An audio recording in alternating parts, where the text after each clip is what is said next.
사무엘하 24장 1절 말씀 같이 합독해 보도록 하겠습니다. 여호와께서 다시 이스라엘을 향하여 진노하사 그들을 치시려고 다윗을 격동시키사 가서 이스라엘과 유다의 인구를 조사하라 하신지라. 아멘. 사랑하는 여러분, 우리가 말씀을 들을 수 있는 건 너무 큰 복 중에 복입니다. 연약한 우리들, 좌로나 우로나 넘어질 수 있는 요소가 많은 우리들이 하나님 말씀을 듣고 우리가 곁길로 가지 아니하고 우리가 올바른 길로 갈 수 있는 건 너무 큰 복이라는 겁니다. 여러분의 평생에 이 말씀의 은혜가 있어야 되는 겁니다. 시편 119편 105절 말씀에 보면 이렇게 말씀하고 있습니다. 같이 읽습니다. 주님의 말씀은 내 발의 등이요 내 길의 빛이니이다. 아멘. 주의 말씀이 내 인생의 길이 되어 주시고요, 내 인생의 환한 등이 되어 주신다는 겁니다. 그렇기 때문에 여러분의 인생에 날마다 말씀의 지팡이와 말씀의 막대기가 나를 안위하여 주셔야 되고요, 나를 가장 좋은 길로 인도하도록 나의 삶을 다스려 주어야 되는 겁니다. 그래서 말씀의 비춤을 받는 건 너무 큰 축복입니다. 이 비춤이 여러분 겉만 비추는 것이 아니라 아주 깊숙한 곳까지 비춤을 받을 수 있는 은혜가 있어야 되는 겁니다. 말씀이 아주 겉만 비추면서 여기까지만 비춰지는 것이 아니라 아주 깊숙한 부위, 내 상처난 부위, 내 어두운 부위, 내 후미진 부위까지도 주님이 깊이 비춰서 그 부분을 수술하고 그 부분을 회복시켜 주셔야 되는 것입니다.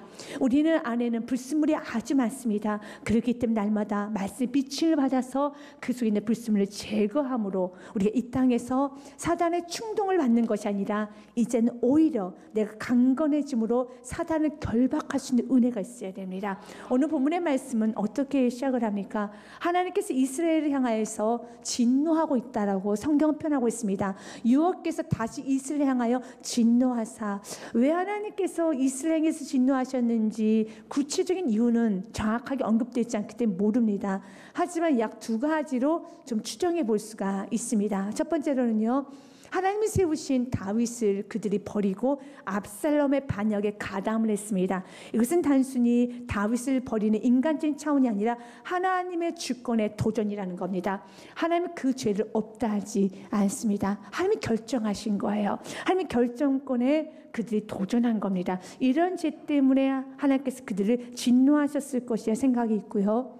또한 사무엘하 24장 인구조사를 할 그 시기가 되면, 그 시기를 보면 하나님께서 아브라함이 약속했던 땅 대부분을 다 정복하고 차지하고 나라가 부강해진 상태입니다. 부강해지고 많은 나라에서 오히려 조공을 받는 그러한 나라가 되었습니다. 굉장히 부강하죠. 그래서 그들 안에 교만이 있지 않았을까? 왜냐하면 교만하지 않았더라면 다윗까지도 지금 교만한 상태인 겁니다. 다윗도 교만해졌어요. 하나님 싫어하는 인구를 조사합니다. 왜 하나님께서 인구조사는 그렇게 싫어하실까? 인구조사라는 것은요, 과거에 20세부터 60세까지 남성을 대상으로 해서 전쟁에 나갈 수 있는 숫자가 몇 명인가를 세워보는 것을 인구조사라고 합니다. 그것은 국력입니다. 얼마나 나라가 강력한지를 알 수 있는 것이 바로 전쟁에 나가는 숫자입니다. 하나님은 그걸 원하지 않았어요. 왜요? 전쟁에 지고 이기는 건 하나님의 손에 있습니다. 하나님이 해주시면 되는 겁니다. 다윗이 어떻게 이렇게 승리할 수 있게 되었습니까? 하나님 함께 하심으로 승리했습니다. 오늘 보니까 다윗에게도 그런 자만심이 있었습니다. 하나님께서는 이렇게 말합니다. 이스라엘 안에 범죄가 있어. 내가 너무 노하는데 누구를 치시냐면 다윗을 격동시키사 가서 이스라엘과 유다의 인구를 조사하라. 하나님이 다윗의 마음을 격동시킨다는 겁니다. 그렇다면 하나님께서 범죄케 하셨는가? 아닙니다. 하나님 우리를 범죄하게 하시는 분이 아니십니다. 지금까지 다윗은 교만할 수 있는 많은 요소가 있었어요. 그러나 하나님 붙들어 주셨습니다. 하지만 지금 사무엘하 24장 이 순간에 하나님 붙들어 주질 않아요. 왜 그럴까요? 살려고 하질 않아요. 다윗이 이미 마음이 내줘버렸습니다. 이미 다윗의 마음 안에 여러분 팽개쳐 버렸다는 겁니다. 그래서 여러분 생각을 지켜야 돼요. 마음을 지켜야 되는 겁니다. 다윗에게 얼마나 많은 유혹이 있었겠습니까? 다윗이 지금 왕의 자리에 오르기까지, 여러분 이렇게 정복전에 승리하는 순간까지, 여러분 다윗이 처음으로 골리앗과 싸움에 있었을 때 여러분 백성들이 다윗을 향해서 뭐라고 말하는지 아십니까? 사울은 천천히지만 다윗 당신 만만입니다. 세상 사람들이 다윗을요, 여러분 하늘 꼭대기까지 올렸습니다. 교만할 수 있으면 그러나 그는 교만하지 않았어요. 왜요? 스스로가 교만하지 않으려고 노력했습니다. 성령께서 은혜를 주실 때 엎드렸다라는 거예요. 그런데 지금 이 순간만큼은 다윗이 왜 몰랐겠습니까? 다윗이 하나님이 인군주의에 기뻐하지 않는다는 것을 왜 몰랐겠습니까? 알았겠죠. 알지만 방치해뒀어요. 생각을 끊어야 되는 겁니다. 생각을 정리해야 되는 겁니다. 여러분, 하나님이 이 생각 기뻐하지 않아, 하나님께서 이렇게 행동하는 거 기뻐하지 않아 라고 했었을 때 그 생각을 정리정돈해야 되는데 생각을 방치하는 거예요. 지저분한 생각을 그대로 방치합니다. 불결한 생각을 방치합니다. 여러분, 좋지 못한 생각을 여러분 그냥 그대로 방치해주면서 계속 그것을 생각하고 또 생각하며 가슴에 품고 있습니다. 그러면 행동을 옮겨주게 되어 있어요.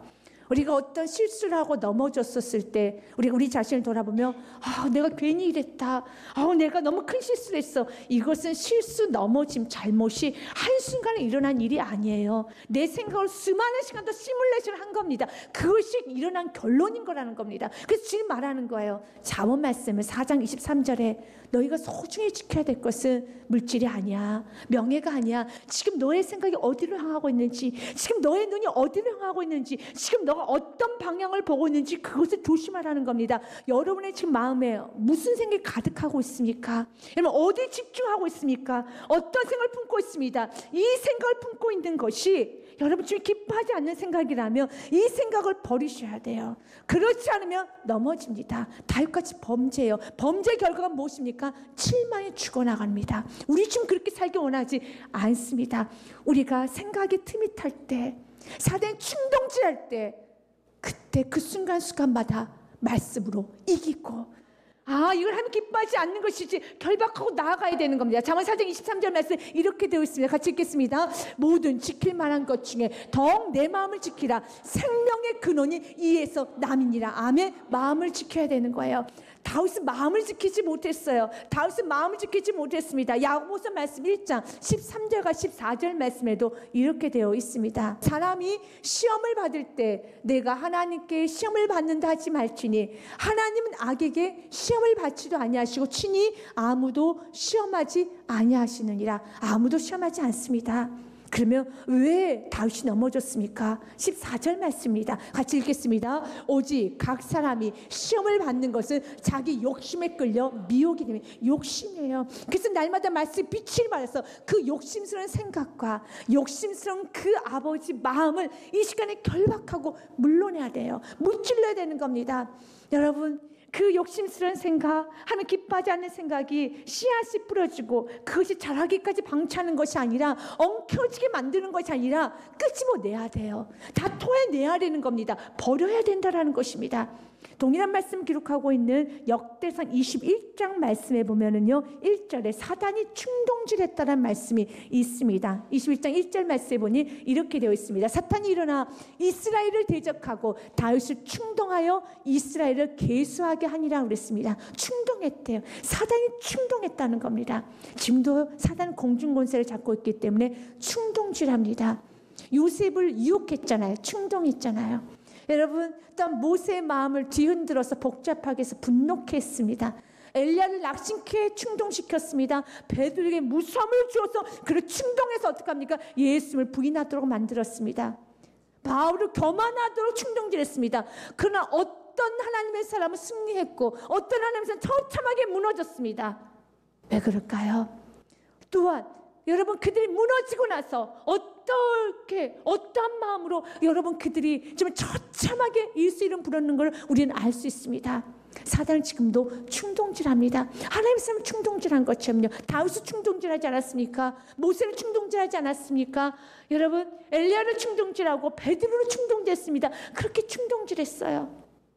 그 충동을 이길 수 있는 건요 단 한 가지밖에 없습니다. 예수 이름밖에 없습니다. 이기셔야 된다라는 겁니다. 방치해두면 안 됩니다. 그래서 하나님 때로 연단이라는 것도 하셔요. 모세에게는 사단이 끊지 충동질하는 한 가지가 있어요. 분노입니다. 모세가 40세 때 애굽인이 히브리 민족을 여러분 학대하고 못살게 구는 그 모습을 보면서 너무너무 화가 나가지고 쳐 죽여요. 그걸로 인해서 미디안 강으로 쫓겨납니다. 40년 동안 하나님 훈련시켜요. 양들만 돌보게 합니다. 사람 만나지도 못하게 합니다. 양들만 돌보게 합니다. 그리고 80세 때 이스라엘 지도자를 그를 세웁니다. 그리고 이스라엘 백성들을 이끌어냅니다. 여러분, 그가 40세 때 여러분 학대하는 그 모습을 보면서 거룩한 분노인데, 하지만 거룩한 분노가 지나치면 안 돼요. 지나치면 하나님의 뜻을 막습니다. 하나님 뜻을 막아요. 우리 모두에게 다 이렇게 약한 점이 있어요. 모세에게는 분노가 약한 점이 있습니다. 다윗은 어떤 게 약했습니까? 자기 자랑하는 거, 교만이 약한 점이에요. 각자에게 이런 게 있습니다. 그러면 이런 것은 주님이 이런 것들 때문에, 이런 약한 점들 때문에 연단하세요. 모세는 40년간 연단했고, 모세만 연단한 줄 아십니까? 다윗도 연단했습니다. 다윗이 천천만만의 소리 듣고 난 후에 하나님은 다윗을 내리셨습니다. 다윗을 여러분 광야 생활을 하겠습니다. 철저히 훈련했어요. 철저히 훈련했어요. 그럼에도 불구하고 오늘 본문 말씀에 다윗이 넘어졌잖아요. 또 교만해서 넘어졌습니다. 자기 자랑하려 넘어졌습니다. 모세도 넘어졌어요. 결국 모세가 가나안 땅에 왜 못 들어갔습니까? 여러분, 리비딤 광야에서 이젠 가나안 땅 목전에 앞두고 있습니다. 근데 이스라엘 백성들이 지나친 말을 해요. 참을 수 없을 정도로 하나님을 향해서 믿음 없는 말을 합니다. 그래서 모세가 또 분이 났어요. 지나쳤습니다. 하나님이 그만하라고 했는데도 또 지나쳤어요. 그때 하나님 이렇게 말합니다. 모세에게, 아론에게. 민수기 21장 말씀에 보면 이렇게 말합니다. 민수기 20장 12절 말씀에 보니 여호와께서 모세와 아론에게 이르시되 너희가 나를 믿지 아니하고 이스라엘 자손의 목전에서 내 거룩함을 나타내지 아니한 걸로 너희는 이 회중을 내가 그대에게 준 땅으로 인도하여 들이지 못하리라 하시니라. 너희도 못 들어간다. 그때서 모세가 천국에 못 들어간, 그건 아닙니다. 모세는 하나님의 법칙입니다. 그러나 이 땅에서 모세가 누릴 수 있는 게 있었죠. 가나안 땅에 들어가는 거. 이 땅에서 누릴 수 있는 게 있어요. 그러나 누리지 못합니다. 무엇 때문에? 나의 약한 점 때문에. 내 약한 점 때문에 누리지를 못하는 거예요. 우리 지금 2017년 가기 전에 이 부분이 해결되고 가기 원합니다. 이걸 해결할 수 있는 방법은 다른 거 없이 주님을 의지하는 겁니다. 다윗이 인구조사만, 여러분, 이런 범죄만 저질렀을까요? 아니에요. 다윗은 수많은 유혹이 많았을 겁니다. 하지만 다윗은 순간순간 자기 약함을 알았어요. 약함을 알았기 때문에 순간순간 다윗의 시를 통해서 알 수 있잖아요. 주님이 나의 목자이십니다. 난 양이에요. 아무것도 할 수 없습니다. 여호와가 내 힘이십니다. 나의 반석이십니다. 나의 노래이십니다. 주님이 나의 모든 것입니다. 끊임없이 그의 찬양을 통해 고백했습니다. 그만큼 그는 약해지고 그만큼 엎드렸어요. 그러나 이 순간만큼 그는 자기의 생각을, 여러분, 내몰지를 못해요. 이 순간만큼은요, 생각이 자기 마음을 사로잡고 생각에 자기 자신 점령할 때까지 방치해둔다라는 거예요. 그래서 우리 지금 오늘 우리들에게 말합니다. 너의 약한 점 너도 알고 있지 않느냐. 그럴 때 사단이 충동질할 때 나중에 아우 창피해. 내가 왜 이랬을까? 거울을 보면서 내가 그 사람 괜히 만났어. 내가 그곳에 괜히 갔어. 내가 그거 하지 말걸. 내가 그 말을 하지 말걸. 내가 그 행동을 하지 말걸. 후회하는 그 일을 하나님, 내 약한 점을 알기 때문에 충동이 올 때 그때 막아야죠. 그때 막아야죠. 오히려 주님 의지함으로 다윗과 같이 예배될 뛰어나와야죠. 여러분, 약한 점 압니까? 스스로 더 묶으십시오. 더 거룩에 훈련하십시오. 약한 점 너무 잘 알면서 여러분 자신 방치하면 안 되는 거예요. 방치하는 순간에 7만이 죽어나가는 수가 있습니다. 오늘 본문 말씀에 보면 요압에게 시켜요. 다윗은 요압에게 시킵니다. 인구조사를 해오라는 겁니다. 요압은 간사한 자예요. 요압은 여러분 욕심이 많습니다. 그런 요압조차도 다윗이 하는 말이 너무 어리석다 느껴졌기 때문에 2절과 3절 말씀에 보면 요압이 안 됩니다라고 말합니다. 이에 왕이 그 곁에 있는 군사령관 요압에게 이르되 너는 이스라엘 모든 지파 가운데로 다니며 이제 단에서부터 브에세바까지 인구를 조사하여 백성의 수를 내게 보고하라 하니 3절 말씀에 요압이 왕께 아뢰되 이 백성이 얼마든지 왕의 하나님 여호와께서 100배나 더하게 하사 내 주 왕의 눈으로 보게 하시길 원하나이다. 그런데 내 주 왕 어찌하여 이런 일을 기뻐하시니까? 왜 이런 일을 이렇게 기뻐하며 하시려고 하십니까? 하나님이 100배를 축복하시고, 아니 더 달라면 더 주실 텐데 왜 이런 일을 해서 하나님 축복을 막으시려고 하십니까? 요압도 알았어요. 요압도 알았습니다. 그런데 멈추질 않아요. 멈추질 않습니다. 동일한 말씀 기록하고 있는 역대상 말씀 3절과 4절에서도요. 요압이 동일하게 말을 합니다. 요압이 아뢰되 여호와께서 그 백성 지금보다 100배나 더하시길 원하나이다. 내 주 왕이 이 백성 다 내 중의 종이 아닙니까? 왜 숫자를 세십니까? 다 당신 것입니다. 왜 확인하려고 하십니까? 마치 당신이 하셨던 것처럼 왜 확인하고 자기 자랑하려고 하십니까? 왜 자기 만족하려고 하십니까? 하나님 주신 거 그냥 우리 누립시다. 감사만 합시다. 왜 그러십니까? 그러면서 내 주께서 어찌하여 이를 명령하시나이까? 어찌하여 이스라엘이 범죄하게 하시나이까? 왜 백성을 범죄하게 하십니까? 라는 말을 했음에도 불구하고 다윗이 이상하게 행동을 해요. 4절 말씀해 보니 같이 읽습니다. 시작. 왕의 명령에 요압을 재촉한지라 드디어 요압이 떠나 이스라엘 땅에 두루 다닌 후에 예루살렘으로 돌아와 재촉을 해요. 다윗의 너무 귀한 은혜 중에 하나는 다윗은 멈출 줄 아는 남자였습니다. 다윗은 권면을 굉장히 잘 받아들여요. 멈출 줄 알아요.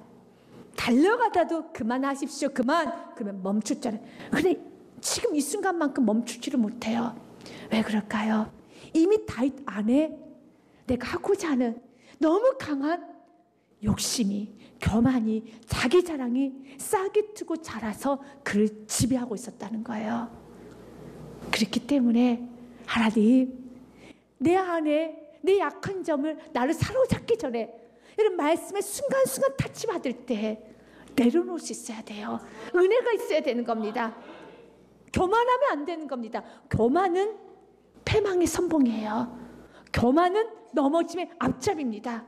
그래서 성경이 이렇게 되어 있습니다. 야고보서 4장 6절 말씀, 시편 75편 5절, 잠언 16절 18절 말씀에 교만에 대해서 굉장히 많이 경고합니다. 더 큰 은혜를 주시니 그러므로 일렀을 때 하나님은 교만한 자를 물리치시고 겸손한 자에게 은혜를 주신다 하였느니라. 시편 말씀에도 잠언 말씀부터 먼저 보겠습니다. 16절 18절 같이 읽겠습니다. 교만은 패망의 선봉이요 거만한 마음 넘어짐의 앞잡이니라. 넘어져요. 여러분 결국 인구조사를 해요. 인구조사를 합니다.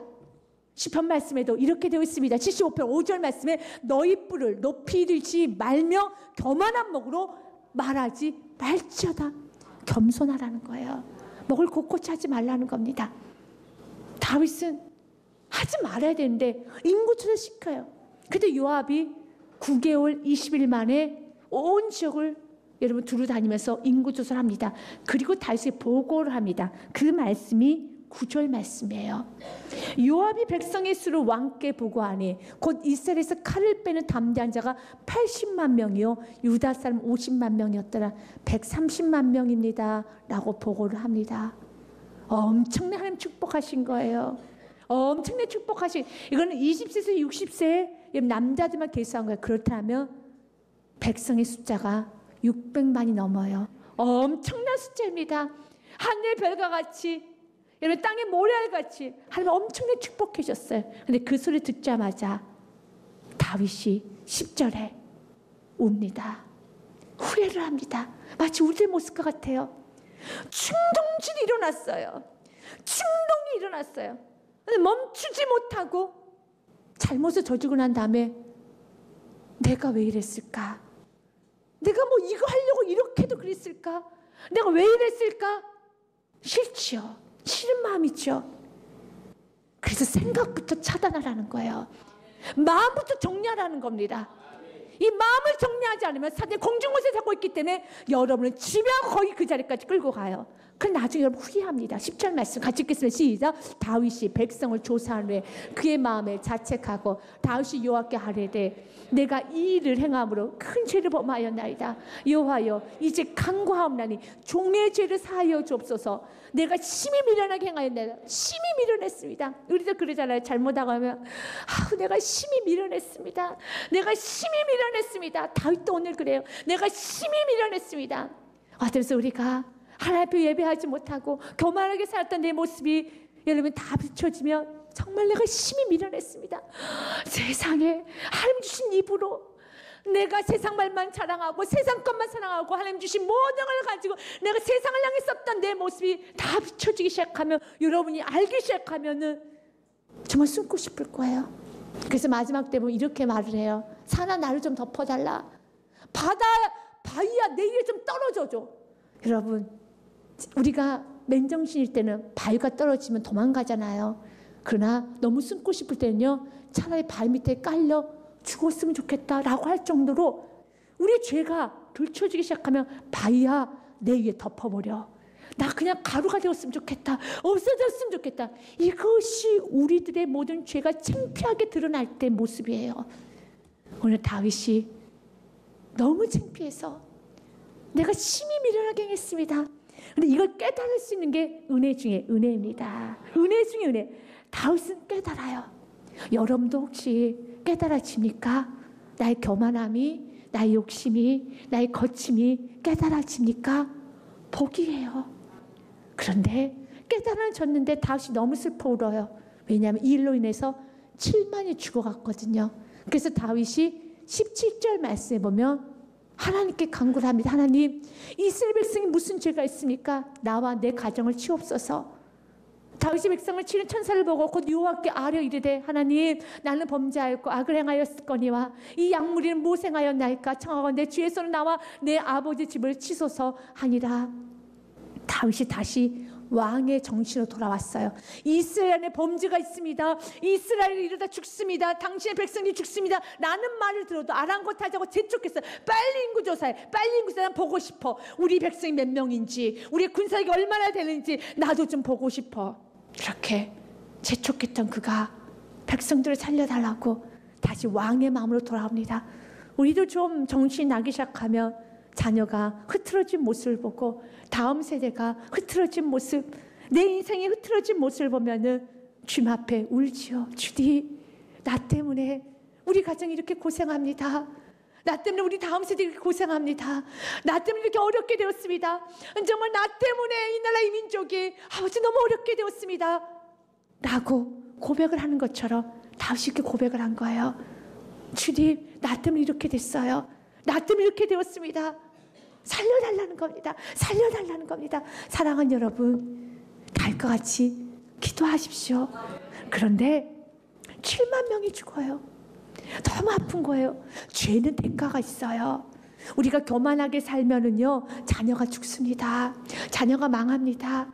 내가 교만해지면은요, 안 됩니다. 인생이 안 돼요. 모든 게 다 무너집니다. 그게 패망의, 교만은 여러분 패망의 선봉의 자리에 있다고 그랬잖아요. 거만함은 넘어짐의 앞잡이라고요. 그런데 다윗이 죽는 게 아니라 이스라엘 백성들이 죽어나가는 것처럼 내가 잘못하면 내가 죽어야 되는데 내 주위에 있는 사람부터 다 죽어나가기 시작해요. 그게 너무 마음이 아프죠. 이게 교만죄예요. 이 죄가 없어져야 되는 겁니다. 그런데 하나님은 다윗의 기도를 들어주셨어요. 그리고 재앙을 멈춰주십니다. 어떨 때 모든 재앙, 7만이 죽어나가는 그 재앙을 멈출 수 있는 길은 딱 한 가지예요. 기억하십시오. 예배입니다. 25절 말씀 같이 읽겠습니다. 그곳에서 여호와를 위하여 제단을 쌓고 번제와 화목제를 드렸더니 이에 여호와께서 그 땅을 위한 기도를 들으시매 이스라엘에게 내리는 재앙이 그쳤더라. 아멘. 교만은 넘어져요. 그러나 그 재앙을 그치는 것 예배예요. 예배입니다. 예배예요. 번제를 드려야 돼요. 여러분, 화목제를 드려야 됩니다. 예배입니다. 소와 양의 피를 흘려서 번제 드리는 겁니다. 그런데 이미 7만은 죽었어요. 이미 많은 사람이 죽었어요. 그런데 구약에서 예배를 했더니 끝쳤어요. 장이 끝났습니다. 그런데 신약에서는요, 우리가 얼마나 교만하게 살았습니까? 여러분은 어떠세요? 저는 제 뒤를 돌아보면 교만해 참 교만했던 것 같아요. 그러면 7만이 아니라 나부터 죽고 다 죽어야 되는데 하나님께 너무 감사하고 정말 은혜인 건 살아남았어요. 우리 가정이 살아남았어요. 우리의 식구들이 살아남았어요. 아, 그러면 우리 가정이 죽어야 되는데, 내가 죽어야 되는데 누가 대신 죽으셨구나. 누가 대신 죽었구나. 누가 대신 7만 명이 죽어야 되는데 누가 대신 죽었구나. 아, 누가 죽으셨을까? 누가 죽으셨을까요? 예수 그리스도. 히브리서 말씀에 보면 이렇게 되어 있습니다. 9장 22절 율법을 따라 거의 모든 물건이 피로써 정결하게 되나니 피가 없으면 정결하게 못 돼요. 죄의 값은 사망입니다. 그 변하지 않는 진리예요. 피가 없으면 정결하지 못합니다. 피 흘림이 없은즉 사함도 없느니라. 그러나 그 피를 7만이 흘려야 되는 그 피를 내 교만으로 따진다면 70만이 흘려야 되는 그 피를 우리 예수님이 흘려주셨어요. 예수님이 흘려주셨습니다. 그렇다면 우리가 이 말씀 붙들고 어떻게 나가야 됩니까? 나의 공로가 아니라 예수의 피를 붙들고 예수의 이름으로 여러분이 만약 교만하셨다면 예수를 붙들고 예배 자리에 나오십시오. 그러면 재앙이 끊어진다는 겁니다. 우리 주님이 이 축복을 주시기 원합니다.